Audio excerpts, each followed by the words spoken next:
Hello students, welcome again. Today we are going to discuss about the double column cash book having two amount column, bank and cash.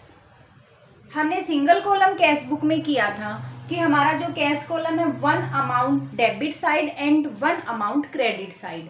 हम जो double column बोल रहे हैं वो amount column के बारे में यहाँ बातें कर रहे हैं. तो in this book there are two column of amount, first bank account and second cash account debit side and two column of amount on the credit side. Double column cash book. Double column cash book there are three types: bank and discount, second cash and discount, third bank and cash column. तो हमारे syllabus में bank and cash column है, तो हम वो यही double column cash book having two column bank and cash column discuss करेंगे. इस बुक से पहले बनाने से पहले हमें कुछ बेसिस तैयार करने होंगे, कुछ चीज़ें हमें कंसीडर करनी होंगी. ठीक है, तो सबसे पहले वो इम्पोर्टेंट पॉइंट्स हम डिस्कस करेंगे जिन्हें कंसीडर करके हम double column cash book prepare करेंगे. सबसे पहले तो अब हमारे पास दो कॉलम होंगे. जो फर्स्ट कॉलम होगा हमारा बैंक अकाउंट होगा, और हम सभी को पता है bank account is A personal account, and personal account का जो रूल है वो क्या कहता है, debit the receiver, credit the giver. Personal account का रूल ही हम फॉलो करेंगे बैंक अकाउंट में, बैंक के कॉलम में कैश बुक बनाते टाइम, कि जब भी हमें कैश मिलेगा, ठीक है, जब भी देखो मान लो हमने बैंक से पैसा निकलवाया है, कैश निकलवाया, तो बैंक गिवर है, बैंक गिवर है तो गिवर को क्या करेंगे, क्रेडिट करेंगे. और जब भी हम बैंक में जाके पैसा डिपॉजिट करते हैं तो बैंक रिसीवर होता है, और रिसीवर होगा तो डेबिट करेंगे. तो जब भी बैंक में पैसा जमा कराते हैं तो बैंक डेबिट होगा. जब भी बैंक से पैसा निकलवाएंगे, कैश निकलवाएंगे for the purpose of personal use, या फिर हम बोले for the purpose of office, तो वो हमारा क्रेडिट होगा. पर्सनल अकाउंट है, पर्सनल अकाउंट का रूल फॉलो होगा. जो दूसरा कॉलम है हमारा that is cash account, and cash account is a real account, and real account का रूल क्या कहता है, debit what comes in and credit what goes out. जो हमारा कैश अकाउंट है एक रियल अकाउंट है. रियल अकाउंट का रूल फॉलो होगा इस कॉलम पे, और वो हम सिंगल कॉलम कैश बुक में कर भी चुके हैं कि जब भी कैश हमें रिसीव होगा तो डेबिट होगा, और जब भी कैश हम पेमेंट करेंगे संस्था से बाहर जाएगा तो क्रेडिट होगा. तो यहाँ पे दोनों ही सिचुएशन में जब भी हमारा बैलेंस बढ़ेगा, बैंक का बढ़ेगा या कैश का बढ़ेगा, तो डेबिट होना है. जब भी कम होंगे तो दोनों ही क्या होने हैं, क्रेडिट होने हैं. तो फर्स्ट ऑफ ऑल तो यही हमें रूल फॉलो करने होंगे. उसके बाद कुछ और पॉइंट हम कंसीडर करेंगे, डिस्कस करेंगे कुछ पॉइंट्स के बारे में जिनका हम कैश बुक बनाते टाइम उन पॉइंट्सों को ध्यान में रखेंगे. तो इस पॉइंट्स में सबसे पहले है हमारा bank account. First of all जो पॉइंट आता है ओपनिंग बैलेंस के बारे में आता है. जो फर्स्ट पॉइंट है हमारा ओपनिंग बैलेंस.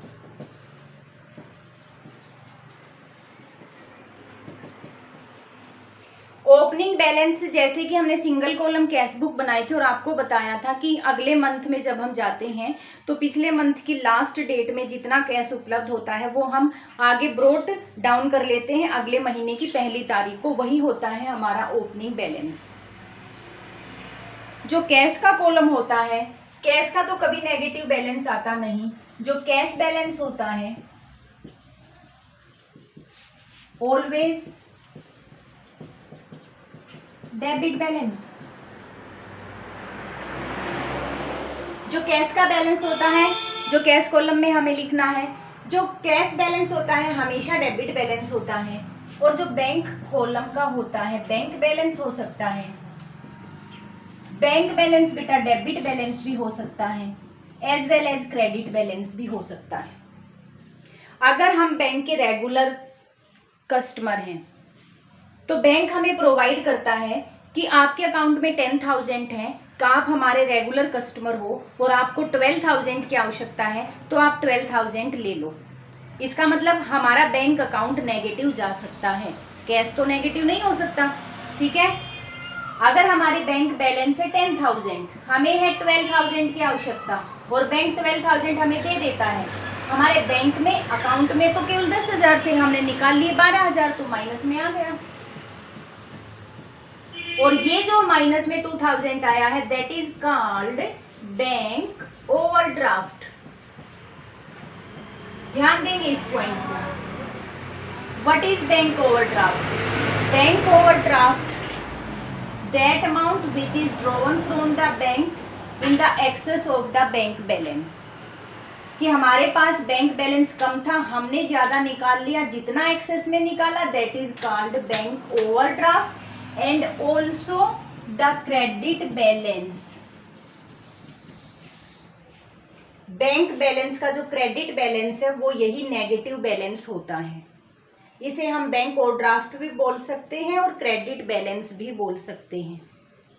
तो इसका मतलब जो हमारा बैंक बैलेंस है वो हमारा डेबिट भी हो सकता है एज वेल एज हमारा क्रेडिट बैलेंस भी हो सकता है। तो अब देखिए, कैश बुक का जब डेबिट बैलेंस आया तो जब हम कैश बुक बनाएंगे तो डेबिट साइड रिकॉर्ड करेंगे और क्या लिखेंगे, इसको लिखेंगे टू बैलेंस बीडी, जो कि हमने लिखा था, डेबिट में डाला। बैंक बैलेंस के दोनों बैलेंस आ सकते हैं। अगर डेबिट आया तो बैंक कॉलम में पार्टिकुलर में टू बैलेंस बीडी लिख के और बैंक वाले कॉलम में अमाउंट लिख देंगे। लेकिन अगर क्रेडिट आया तो क्रेडिट साइड में जाएगा बैलेंस। अगर बैंक बैलेंस का क्रेडिट बैलेंस दे रखा है ओपनिंग तो क्रेडिट साइड में जाएगा। क्रेडिट में बाई का यूज करते हैं, यस, तो बाई बैलेंस बीडी लिखा जाएगा। इस पॉइंट को ध्यान दीजिए। बैंक कॉलम का ओपनिंग बैलेंस दोनों ही हो सकता है, डेबिट भी हो सकता है, क्रेडिट भी हो सकता है। इसी तरह क्लोजिंग बैलेंस भी दोनों ही हो सकते हैं बैंक के, डेबिट भी और क्रेडिट भी। जबकि कैश का बैलेंस जो क्लोजिंग होता है वो डेबिट ही होता है हमेशा। उसके बाद वेरी इंपॉर्टेंट पॉइंट और वो है हमारा कॉन्ट्रा एंट्री। जो सेकंड पॉइंट हमारा रहेगा कॉन्ट्रा एंट्री।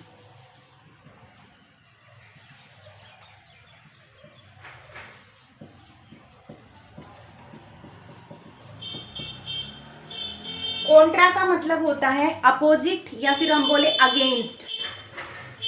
तो जो कॉन्ट्रा एंट्री होती है हमारी, इसमें हमारे ऐसे ट्रांजैक्शन होते हैं, देयर आर टू ट्रांजैक्शन, जो हमारी डबल कॉलम कैश बुक के दोनों ही कॉलम को अफेक्ट करेगा।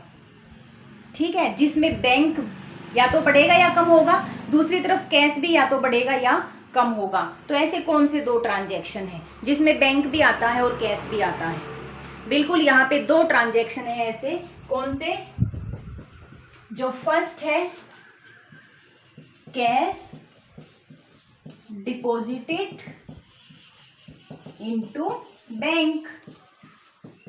ये ट्रांजैक्शन ऐसा है हमारा कि ये कैश कॉलम पे भी अफेक्ट करेगा और बैंक कॉलम पे भी अफेक्ट करेगा। जब भी हम बैंक में कैश डिपॉजिट कराते हैं, तो जो बैंक बैलेंस है वो तो हमारा इंक्रीज हो जाएगा और कैश हमारी संस्था से जा रहा है तो जो कैश बैलेंस है वो हमारा डिक्रीज हो जाएगा। कॉन्ट्रा एंट्री फर्स्ट है हमारी cash deposited into the bank. जब हम कैश डिपॉजिट कराएंगे तो बैंक बैलेंस बढ़ जाएगा, कैश बैलेंस कम हो जाएगा। तो कैश बुक में दोनों ही एक ट्रांजैक्शन की दो एंट्री होंगी, डबल एंट्री होंगी कॉन्ट्रा एंट्री की। ठीक है, कॉन्ट्रा एंट्री वो एंट्री होती है जिनका डबल एंट्री कैश बुक में ही कंप्लीट हो जाती है, उन्हें लेजर में नहीं लेके जाया जाता। अब ध्यान दें कि इस ट्रांजैक्शन में बैंक और कैश को लेजर में नहीं लेके जाएगा, ये एंट्री लेजर में नहीं जाएगी। अब देखिए, बैंक बैलेंस बढ़ेगा तो क्या हम डेबिट में लिखेंगे? बिल्कुल लिखेंगे। क्या लिखेंगे? क्यों बढ़ा बैंक बैलेंस?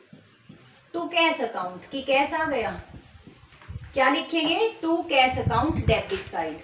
इसी तरह अगर कैश बैलेंस तो कम हो गया हमारा, कम हो गया तो क्रेडिट आएगा, लिखेंगे क्या, बाय बैंक अकाउंट।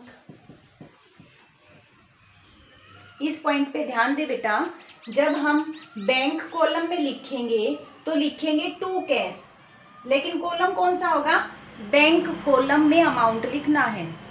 जब हम कैश कॉलम में अमाउंट लिखेंगे तो लिखेंगे बाय बैंक अकाउंट, कि कैश कम तो हुआ है, क्यों कम हुआ, कि बैंक में जमा करा दिए, तो क्या लिखें, बाय बैंक अकाउंट।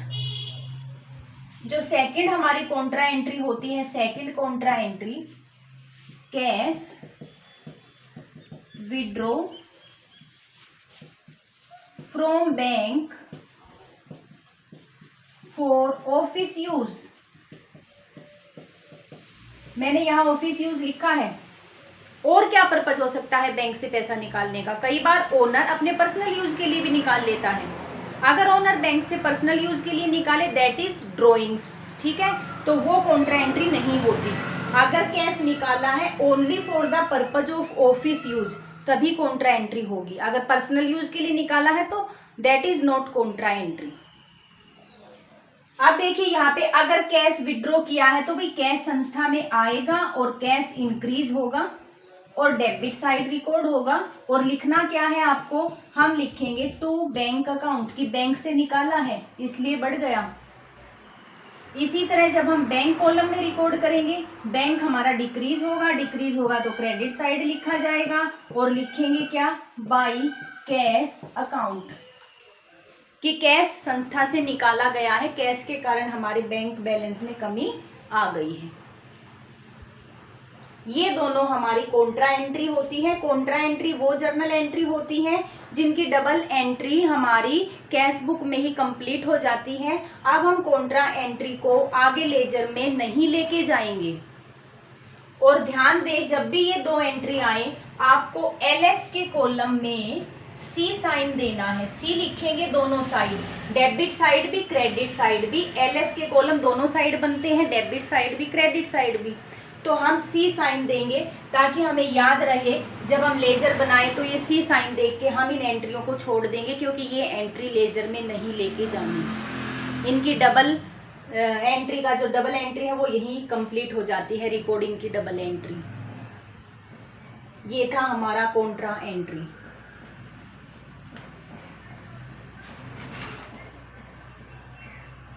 उसके बाद है हमारा रिसिप्ट ऑफ चेक, या फिर हम बोले receipt of bank draft. Receipt of cheque, जब भी हमें चेक मिलेगा तो बेटा दो पॉइंट हो सकते हैं। जब भी हमें चेक मिलेगा,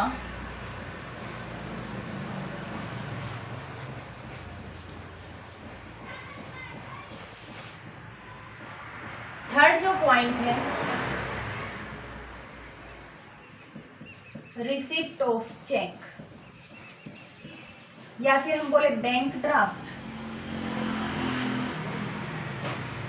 जब भी हमें बैंक ड्राफ्ट रिसीव होता है या हमें चेक रिसीव होता है तो देयर आर टू केसेस। क्या, या तो हम चेक को उसी टाइम जमा करा दें, डिपॉजिट करा दें, deposited into bank on the same day. अगर हम चेक को उसी दिन डिपॉजिट करा सकते हैं, या कई बार क्या करते हैं हम संस्था में रख लेते हैं, ठीक है, not deposited on the same day, भविष्य में कभी जमा कराएंगे, उसी दिन जमा नहीं कराया। जब भी हमें कैश रिसीव होता है तो दो केस हो सकते हैं, या तो उसी दिन हम जमा करा दें या उसी दिन हम जमा ना कराएं। दोनों ही केस का हमें अलग अलग ट्रीटमेंट करना होगा।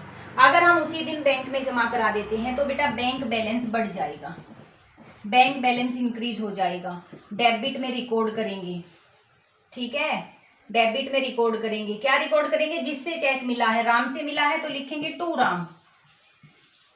जिस किसी पर्सन से, जिस किसी पार्टी से चेक मिला है सीधा नाम लिख देंगे, और बैंक बैलेंस को बढ़ा देंगे, डेबिट में लिख देंगे। अगर चेक सेम डे हमने डिपॉजिट करा दिया है तब। लेकिन अगर हमने चेक मिला और अपनी संस्था में रख लिया तो बैंक में तो गया ही नहीं, तो बैंक में नहीं गया तो बैंक को नहीं बढ़ा सकते हम, फिर ये चेक इन हैंड आता है। एंट्री क्या हो जाती है इसकी, cheque in hand debit to Ram, लिख भी देती हूं मैं, cheque in hand account debit to bank account, sorry to bank नहीं आएगा, टू राम, जिस किसी से मिला है, टू राम। अभी बैंक पे तो कोई इफेक्ट ही नहीं हुआ है, बैंक में तो चेक पहुंचा ही नहीं, हमने राम से चेक लिया और संस्था में रख दिया, तो ये एंट्री आपकी कैश बुक में नहीं आएगी। अभी बैंक नहीं बढ़ा है, बैंक कब बढ़ेगा, जब ये चेक इन हैंड बैंक में जाएगा। ठीक है, अब आपको अगली इंफॉर्मेशन दे रखी है, कुछ दिन बाद, 5 दिन बाद, 10 दिन बाद ये चेक इन हैंड अगर बैंक में जाता है, तब आप क्या एंट्री करोगे बैंक में, तब आप बैंक को बढ़ा दोगे, बैंक बैलेंस को इंक्रीज कर दोगे, डेबिट में रिकॉर्ड करोगे। ठीक है, डेबिट में रिकॉर्ड लिखोगे, क्या क्या लिखोगे, cheque in hand to cheque in hand account. दोनों ही सिचुएशन में हमने बैंक को बढ़ाया, डेट अलग होगी, ये तो सेम डे और ये कुछ दिन बाद। जब हमने सेम डे में बढ़ाया तो सीधा लिखा पार्टी का नाम टू राम, लेकिन अगर कुछ दिन बाद अगर हम देते हैं तो राम नहीं आएगा, हम लिखेंगे टू चेक इन हैंड, क्योंकि राम को हम पहले ही क्रेडिट कर चुके हैं जब ये चेक मिला था।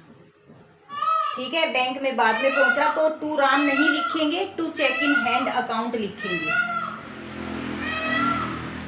तो ये था जब हम कोई भी हमें चेक रिसीव होता है या बैंक ड्राफ्ट हमें रिसीव होता है, तो हमें ये देखना चाहिए कि क्या चेक उसी दिन बैंक में डिपॉजिट हुआ है या नहीं।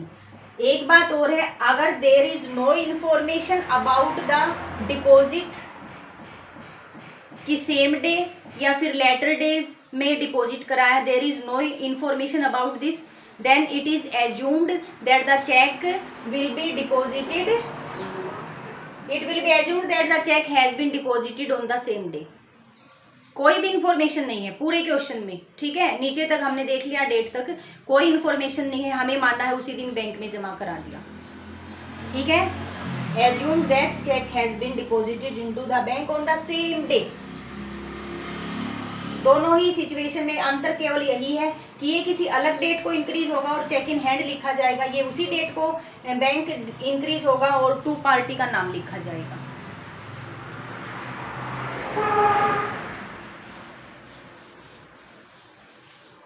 ये था हमारा कि जब भी हमें चेक रिसीव होता है। उसके बाद है payment of a cheque. Payment of a check,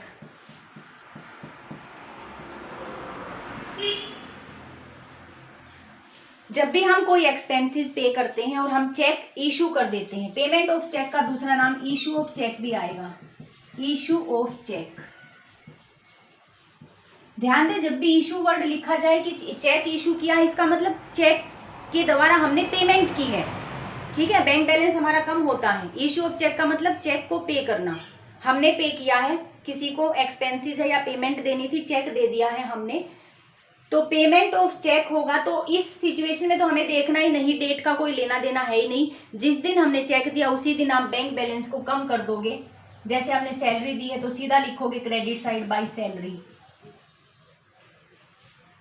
rent दिया है सीधा लिखोगे बाय रेंट, राम को चेक दिया है सीधा लिखोगे बाय राम। उसी दिन सेम डे को एंट्री हो जाएगी, क्या हो जाएगी, बैंक कॉलम में क्रेडिट साइड, कम कर देंगे बैंक कॉलम को, क्रेडिट साइड में लिखेंगे, उसी दिन एंट्री हो जाएगी जब भी हम पेमेंट कर रहे हैं।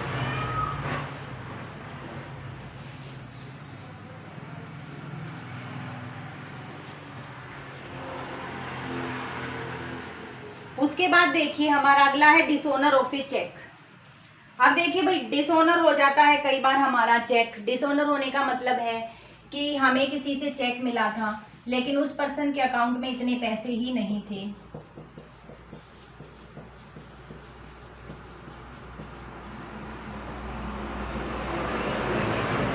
ठीक है, डिसऑनर होने का मतलब है हमें चेक से पैसा नहीं मिला और चेक हो गया डिसऑनर।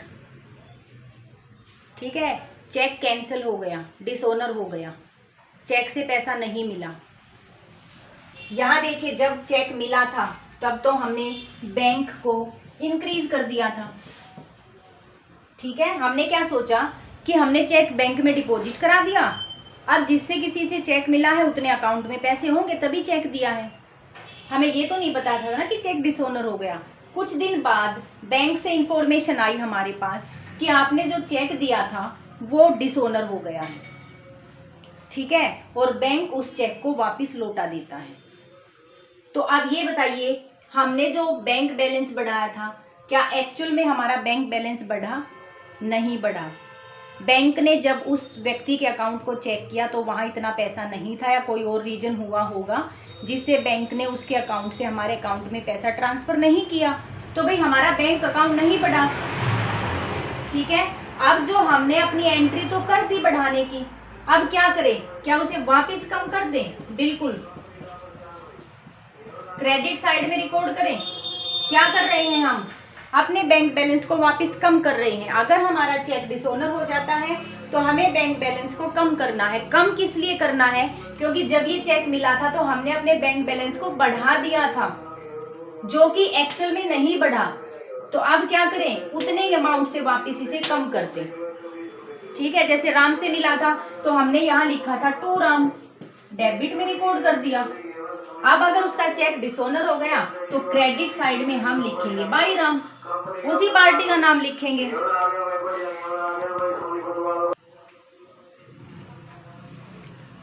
तो इसके बाद है बेटा हमारा कि हमने क्या कर देना है, बाई राम करके क्रेडिट साइड में बैंक बैलेंस को कम कर देना है, क्योंकि हमने बैंक बैलेंस को इंक्रीज कर दिया था, जबकि एक्चुअल में हमारा बैंक बैलेंस इंक्रीज नहीं हुआ।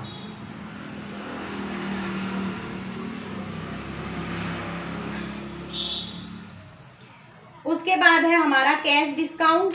कैश डिस्काउंट नेक्स्ट पॉइंट है, कैश डिस्काउंट। हमने सिंगल कॉलम कैश बुक में जिस तरह से कैश डिस्काउंट का ट्रीटमेंट किया था, सेम ट्रीटमेंट हमारा डबल कॉलम कैश बुक में है। हमें डिस्काउंट का कोई कॉलम नहीं बनाना। डिस्काउंट चाहे रिसीव्ड हो चाहे अलाउड हो, अलाउड होती है और रिसीव्ड होती है। ठीक है, अलाउड है तो डेबिट होती है और रिसीव होती है तो क्रेडिट होती है। लेकिन कैश बुक में हम इसका रिकॉर्ड नहीं करेंगे, हम इसका रिकॉर्ड कैश बुक में नहीं करेंगे। इसका रिकॉर्ड होगा जर्नल प्रॉपर में,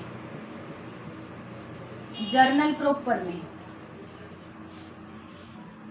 चाहे कैश डिस्काउंट रिसीव्ड हो चाहे डिस्काउंट अलाउड हो, दोनों ही की जर्नल एंट्री हमारी जर्नल प्रॉपर में जाएंगी। जैसा ट्रीटमेंट हमने सिंगल कॉलम में किया था कैश डिस्काउंट का, सेम ट्रीटमेंट आपको डबल कॉलम में करना है कि इसको हम जर्नल प्रॉपर में लेके जाएंगे।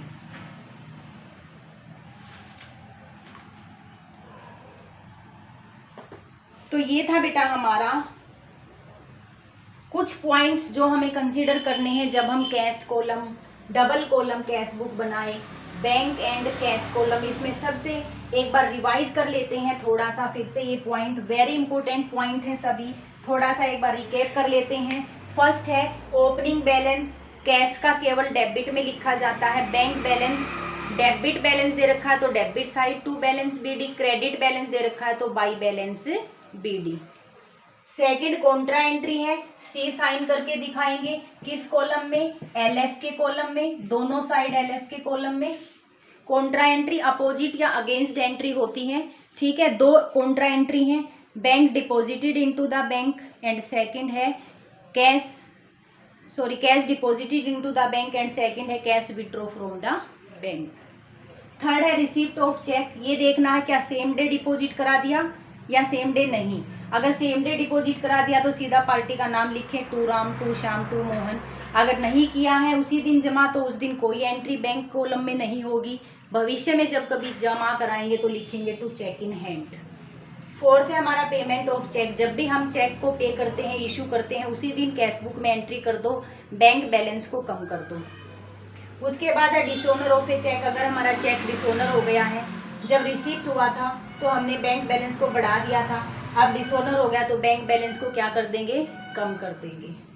कैश डिस्काउंट की वही एंट्री करेंगे जो हमने सिंगल कॉलम कैश बुक में की थी। डिस्काउंट की कोई भी entry double column cash book में having bank and cash column नहीं होगी, ये जर्नल प्रॉपर में एंट्री जाएगी।